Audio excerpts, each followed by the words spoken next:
Hello friends, जय हिंद। कैसे हैं आप लोग? उम्मीद करते हैं आप लोग एकदम मस्त होंगे, खूब अच्छे से पढ़ाई लिखाई कर रहे होंगे। तो हम लोग रीजनिंग का प्रत्येक दिन एक सेट हल करते हैं। उसी की कड़ी में आज हम लोग सेट नंबर 17 को हल करेंगे। ठीक है, जो लोग नए हैं वो चैनल को सब्सक्राइब कर लें ताकि आने वाली नोटिफिकेशन आपको मिलती रहे। चलिए, सेट नंबर 17 को बनाइए आप लोग। पहला प्रश्न है, इसको बनाइए। बना लिए होंगे, चलिए देखते हैं। यहाँ पर देखो बी 16 है, फिर यहाँ पे डी 25 है, एफ 36 है, यहाँ पे एच और 49 लिखा हुआ है और ये चार ऑप्शन दिए हुए हैं। यह सीरीज किस क्रम में बढ़ रही है उसी क्रम में आपको यहाँ वाला आंसर लाना है। ठीक है, बना लिए होंगे। अब देखो यहाँ पर बी डी ई और एफ और एच। यहाँ पर देखो बी का कितना होता है 2, डी का 4, एफ का 6 और इसका 8। तो दो दो दो क्रम में ऐड हो रहा है, तो 2 4 6 8 10। तो यहाँ पे 10 का क्या हो जाएगा, जे हो जाएगा। ठीक, अब देखो जे सब ऑप्शन में है तो जे हम नहीं मार सकते कि कौन सा हमारा ऑप्शन करेक्ट होगा। अब आगे देखते हैं।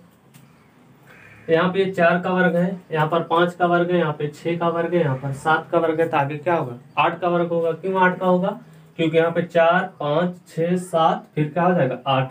तो 8 का वर्ग कितना हो जाएगा 8 8 64। इसका राइट आंसर हो जाएगा डी सी जे 64। ठीक है, चलिए दूसरा वाला देखिए। कथन आप लोग इसको बनाइए। कह रहा है एक दुकान के नोटिस में लिखा है, दुकान है एक, उसके नोटिस में क्या लिखा है उसको देखते हैं। कह रहा है दुकान के एक नोटिस में लिखा है हम शहर में सबसे अच्छी गुणवत्ता वाले चावल बेचते हैं। यानी कि एक दुकान है जो चावल बेचता है। ठीक है, वो क्या कर रहा है, उसमें नोटिस लगाया हुआ है कि हम शहर के सबसे अच्छी गुणवत्ता वाले चावल को क्या करते हैं, बेचते हैं। अब देखो निष्कर्ष क्या निकलता है, कोई भी इस दुकान से सबसे अच्छे चावल प्राप्त कर सकता है। दूसरा, कोई भी अन्य दुकान अच्छी गुणवत्ता वाले चावल नहीं बेचते हैं। ठीक है, देखो इसको बनाना है। कथन जो होता है वो निष्कर्ष 100% सही होना चाहिए कथन के हिसाब से। तो हमारा निष्कर्ष क्या होगा, सही होगा। कह रहा है एक दुकान है, उसमें नोटिस में लगाया हुआ है कि हम शहर में सबसे अच्छी गुणवत्ता वाले चावल बेचते हैं। निष्कर्ष क्या कह रहा है कि कोई भी इस दुकान से सबसे अच्छे चावल प्राप्त कर सकता है। ये सबसे अच्छा चावल बेच रहा है और ये सबसे अच्छा प्राप्त भी कर सकते हैं खरीदने वाले। तो ये वाला हमारा क्या हो जाएगा, राइट आंसर हो जाएगा। अब कह रहा है कोई भी अन्य दुकान अच्छी गुणवत्ता वाले चावल नहीं बेचते हैं, तो यह तो गलत हो गया। क्योंकि कोई आप अच्छे हो मतलब अच्छी चावल बेच रहे हो ये सही है, कोई अन्य है वो अच्छा नहीं बेच रहा है, यह गलत हो सकता है ना। तो आपका ये वाला निष्कर्ष क्या हो जाएगा, गलत हो जाएगा। ऐसे समझिए कि हम मान लो पढ़ाते हैं, ठीक है, हम पढ़ाते हैं, अच्छी बात है, केवल हम ही अकेले पढ़ाते हैं ये गलत बात है। दुनिया में और सारे अध्यापक हैं जो पढ़ाते हैं। ठीक है, तो ये वाला वही निष्कर्ष है कि आप सही हो, आप अच्छा बेच रहे हो, ये अच्छी बात है। लेकिन दुनिया में और कोई दुकान है जो अच्छा नहीं बेच रहे हैं, ये क्या होगा, गलत होगा। तो ये वाला निष्कर्ष क्या हो जाएगा, गलत, ये वाला सही। चलिए 3 नंबर प्रश्न को बनाइए आप लोग।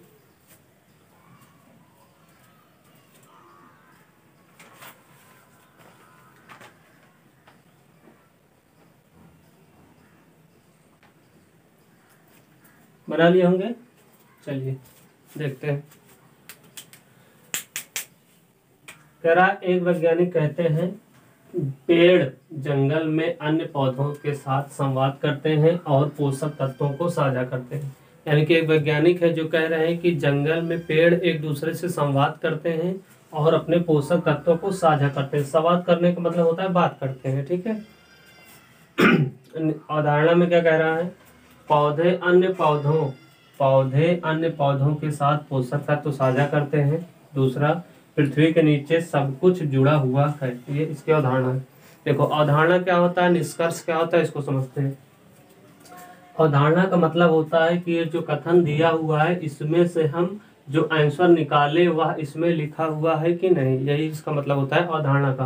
अवधारणा का मतलब होता है कि इसमें से हम जब इसको छांट कर निकाले तो इसमें मिलना चाहिए। अगर नहीं मिल रहा है तो हमारा अवधारणा क्या होगा, गलत होगा। अगर मिल रहा है तो हमारी अवधारणा सही होगी। चलिए देखिए, कह रहा है एक वैज्ञानिक कहते हैं पेड़ जंगल में अन्य पौधों के साथ संवाद करते हैं और पोषक तत्वों को साझा करते हैं। तो अवधारणा क्या कह रहा है कि पौधे अन्य पौधों के साथ पोषक तत्व तो साझा करते हैं। देखो इसमें भी कह रहा है कि साझा करते हैं, इसमें भी कह रहा है साझा करते हैं, तो ये वाला हमारा निष्कर्ष अवधारणा क्या होगा, सही होगा। ठीक है। दूसरा, पृथ्वी के नीचे सब कुछ जुड़ा हुआ है। देखो पृथ्वी के नीचे सब कुछ जुड़ा हुआ है कि नहीं जुड़ा हुआ है, यह बात इस कथन में नहीं कह रहा है, तो ये वाला हमारा क्या हो जाएगा, निष्कर्ष का अवधारणा गलत हो जाएगी। समझ आया आपको। अवधारणा का मतलब होता है कि इस प्रश्न से, कथन से जो निकल रहा है वह इसमें लिखा हुआ है कि नहीं, अगर मिल रहा है तो सही है, नहीं मिल रहा है तो गलत है। ठीक है। चलिए अगला देखते हैं। 4 नंबर, ये तो बना लिए होंगे, आसान प्रश्न है। सन 2008 का कैलेंडर कब रिपीट होगा। सन 2008 का कैलेंडर कब रिपीट होगा। अब देखो 2008 यह क्या है, एक लीप ईयर है, लीप वर्ष है।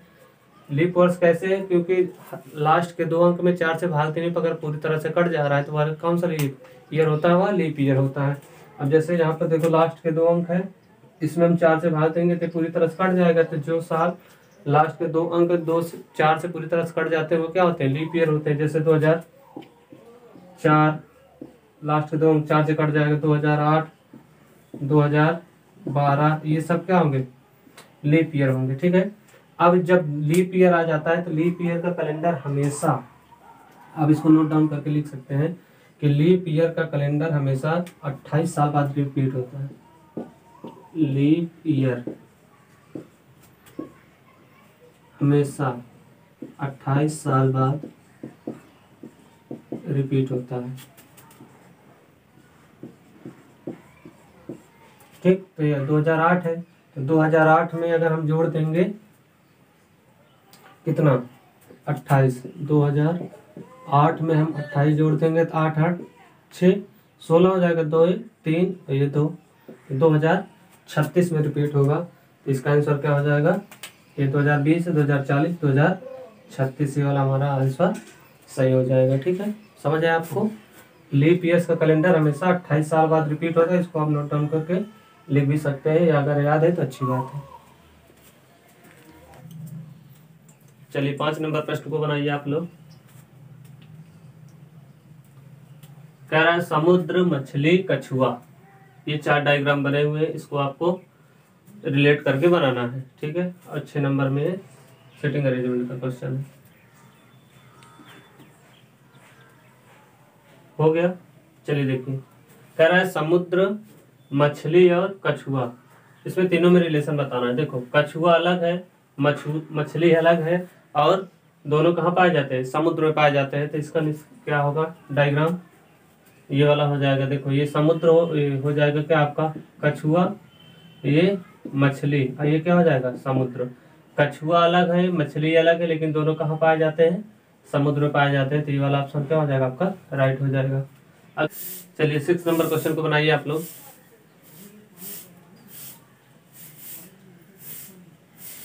बना लिए होंगे। देखो कह रहा है आशुतोष और अभिषेक कैरम खेल में बैठने की मानक स्थिति में बैठकर खेल रहे हैं।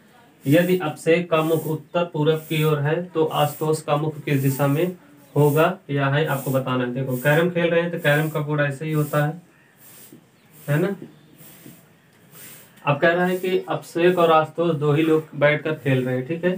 तो कह रहा है कि अभिषेक का मुख, अभिषेक का जो मुख है वो उत्तर पूर्व की ओर है। अभिषेक का जो मुख है वो किस दिशा में, उत्तर पूर्व की। हम ऐसे बीच से डायग्राम कर दे तो देखो ये हमारा ईस्ट हो गया, ये हमारा वेस्ट, ये नॉर्थ, ये क्या हो गया, साउथ हो गया। ठीक। अब कह रहा है अभिषेक का मुख उत्तर पूर्व, देखो ये हमारा उत्तर हो गया, आइए पूर्व हो गया। तो उत्तर पूर्व यानी कि यहाँ पर इधर मुंह है उसका, किसका, अभिषेक का। अभिषेक का मुंह इधर कब होगा, जब यहाँ पर बैठा होगा, यहाँ पर बैठा होगा तभी इसका मुख इधर होगा। अब 2 ही लोग हैं, जब एक लोग का मुख इधर हो गया तो इसके विपरीत खेलेंगे। हमेशा टीम क्या होती है, अपोजिट बैठ कर खेलते हैं। एक हम इधर बैठे हैं तो सामने वाला उधर बैठेगा, अगर इधर बैठे हैं तो इधर बैठेगा। तो उसी तरह अगर इस कोने पर अभिषेक बैठा है तो इस कोने पर क्या बैठेगा, आशुतोष बैठेगा। क्यों बैठे, क्योंकि अभिषेक का मुख इस दिशा में है तो आशुतोष का मुख इसकी दिशा में होगा। तो आशुतोष का मुख किस दिशा में होगा, ये हो गया हमारा पश्चिम, ये हो गया हमारा क्या, दक्षिण। तो दक्षिण पश्चिम के बीच में होगा आशुतोष का मुख। अब देखो यहाँ पे आशुतोष का मुख पूछा था, तो अभिषेक का मुख इधर है तो आशुतोष का मुख इधर हो जाएगा। तो आंसर क्या हो जाएगा, ये हो गया पश्चिम, ये हो गया दक्षिण, दक्षिण पश्चिम के बीच में। तो यहाँ पे कहीं बैठेगा तो इसका आंसर क्या हो जाएगा, दक्षिण पश्चिम। ये वाला ऑप्शन से राइट हो जाएगा। ठीक है। चलिए 7 नंबर प्रश्न को बनाइए आप लोग।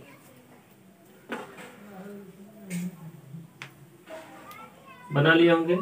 देखो कह रहा है दिए गए प्रश्न पर विचार करें और निर्णय लें कि प्रश्न का उत्तर देने के लिए निम्न में से कौन सा कथन पर्याप्त है।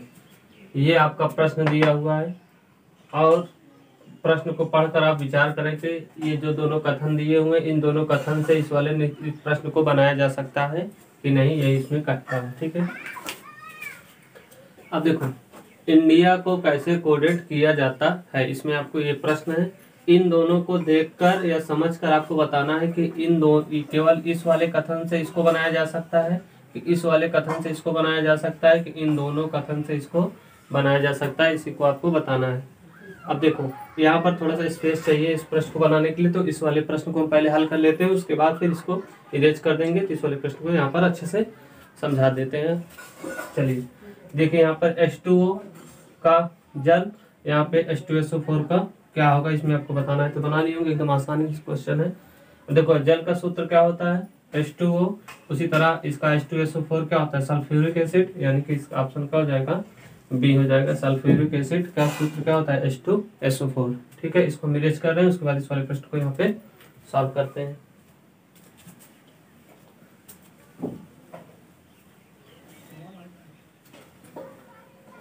चलिए देखते हैं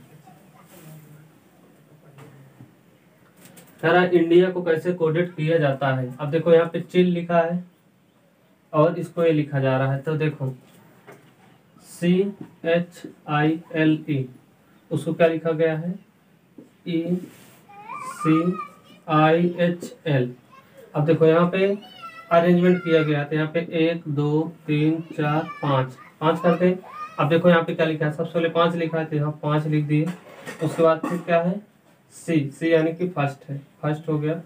उसके बाद I है, I को 3 है, H का 2 है और L का 4 है, यानी कि इस तरह कोड में इसको सजाया गया है।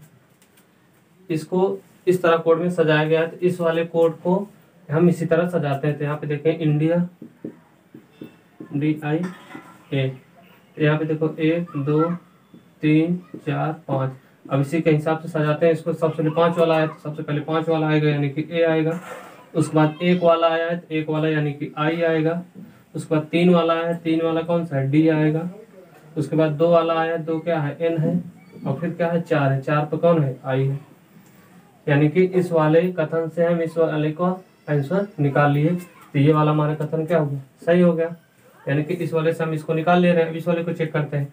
तो यह वाला भी इसी तरह लिखा हुआ है, यानी कि यह वाला और यह वाला या तो इससे निकाला जा सकता है या तो इससे निकाला जा सकता है, या ऑप्शन देता कि इन दोनों में से दोनों को निकाला जा सकता है, तो दोनों से निकाला जा सकता था, यानी कि इससे अलग निकाल सकता है, इससे अलग निकल सकता है, या दिया होता कि इन दोनों से निकाला जा सकता है तो दोनों से निकाला जा सकता है।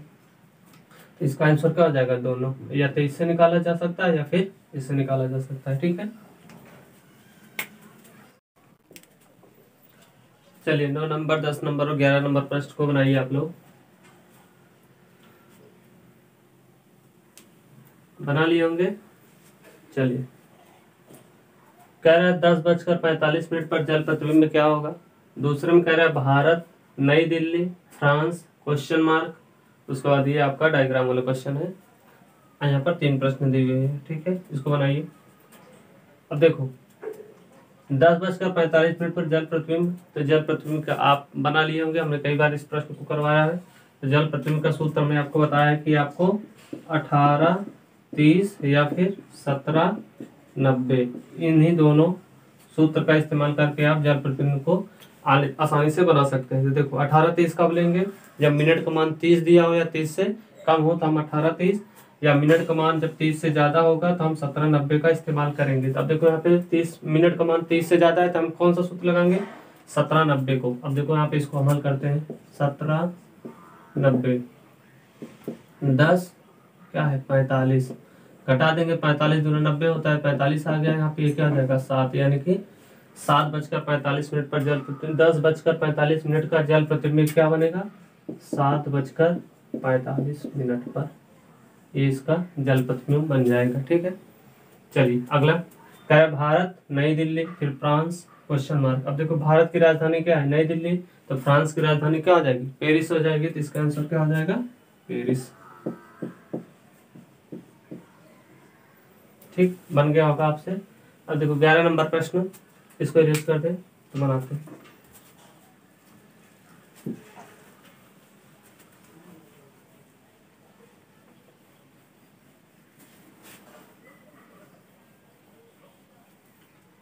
चलिए बनाइए आप लोग एक बार 11 नंबर प्रश्न को।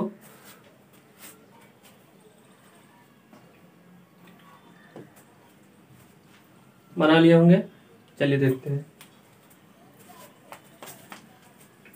देखो ये ट्राइंगल जो दिया हुआ है, त्रिभुज जो दिया है, त्रिभुज मैच को दर्शा रहा है।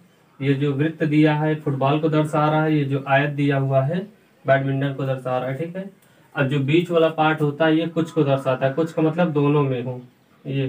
ठीक है, अब देखो कह रहा है कि कितने बच्चे मैच और फुटबॉल खेलते हैं लेकिन बैडमिंटन नहीं खेलते।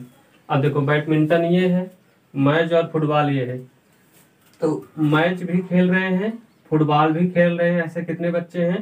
लेकिन क्या है कि देखो ये वाला पार्ट यहाँ से ये हो गया फुटबॉल का, फुटबॉल नहीं खेल रहे हैं, मैच और क्या खेल रहे हैं, मतलब बैडमिंटन नहीं खेल रहे हैं, मैच और फुटबॉल खेल रहे हैं। तो ये वाला पार्ट हमारा मैच और किसका है, फुटबॉल का है। तो ये बैडमिंटन नहीं खेल रहे, तो इसका राइट आंसर क्या हो जाएगा, 20 हो जाएगा। पहले वाले का कितना आ गया, 20। ठीक, कैसे कि मैच और फुटबॉल खेल रहे हैं, देखो मैच और फुटबॉल खेल रहे हैं लेकिन बैडमिंटन नहीं खेल रहे हैं। तो बैडमिंटन वाला ये वाला जो पार्ट है यहाँ तक है, इसको हम हटा देंगे तो देखो ये हो गया फुटबॉल, ये हो गया मैच, इन दोनों के बीच में कौन आ रहा है, 20। तो ये क्या हो जाएगा, राइट आंसर। देख आगे, कितने बच्चे फुटबॉल खेलते हैं, कितने बच्चे ऐसे हैं जो फुटबॉल खेलते हैं। ये नहीं कहा केवल फुटबॉल, जब केवल फुटबॉल कहता है तो सबको हटा देते, केवल फुटबॉल को ही लेते। लेकिन कह रहा है कि केवल फुटबॉल न कह के कितने बच्चे फुटबॉल खेलते हैं, यानी कि फुटबॉल खेलने वालों की संख्या बताना है आपको। अब देखो फुटबॉल कितने लोग खेल रहे हैं, जितने इस सर्कल के अंतर्गत आएंगे सब फुटबॉल खेलेंगे। तब देखो यहाँ पे क्या है, पहले कितना है, 26 है, 26, फिर यहाँ पे कितना है, 20 है, फिर यहाँ पे कितना है, 19 है। तो ये कितना हो जाएगा, 9 6 15 हो गया। तो 2 2 4 2 6 हो जाएगा, यानी कि 65 ऐसे लोग हैं जो क्या करते हैं, फुटबॉल खेलते हैं। फिर समझो फुटबॉल खेलने वाले कितने हैं, इस सर्कल के अंतर्गत जितने आएंगे सब फुटबॉल खेलेंगे। इसमें केवल फुटबॉल नहीं कहा, फुटबॉल बोला है तो पूरे को लेंगे। अगर कहता है केवल फुटबॉल को तो हम केवल फुटबॉल, यानी कि 26 लोग केवल फुटबॉल खेल रहे हैं, लेकिन और गेम भी खेल रहे हैं, साथ साथ फुटबॉल भी खेल रहे हैं। तो ये सब क्या आ जाएंगे, इसके अंतर्गत आ जाएंगे। तो यहाँ पे 26 से 46 9 15 कितना हो जाएगा, 65। राइट आंसर हो जाएगा 2 का 65। 2 वाले का कितना हो जाएगा, 65। तीसरा वाला देखो, केवल मैच खेलने वालों की संख्या। केवल मैच कहाँ है, केवल मैच, मैच देखो ये मैच त्रिभुज को बता रहा है और केवल मैच बोला है। तो ये वाला हमारा क्या हो जाएगा, केवल मैच का। तो इसका तीसरे का राइट आंसर क्या हो जाएगा, 31। ये हमारा तीनों का राइट आंसर हो गया। ठीक है, चलिए 15 क्वेश्चन को बनाइए आप लोग, उसके बाद 16 फिर 17।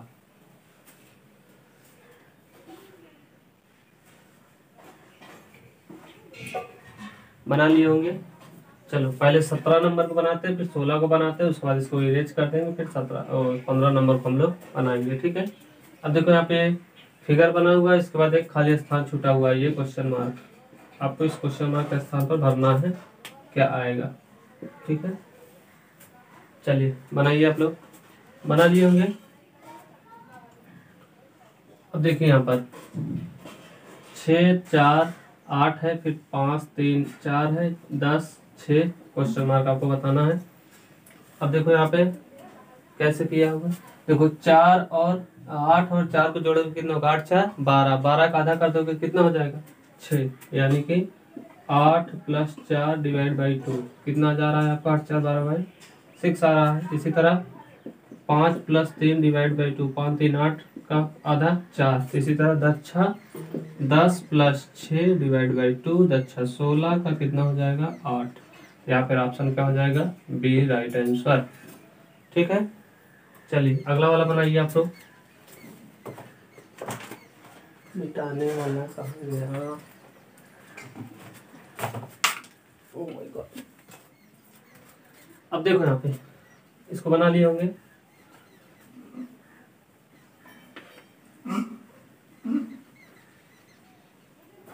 चलिए इस वाली सीरीज जो बढ़ रही है यहाँ पर क्वेश्चन मार्क है, अब इस क्वेश्चन मार्क के स्थान पर फिल करना है। फिल करिए आप लोग।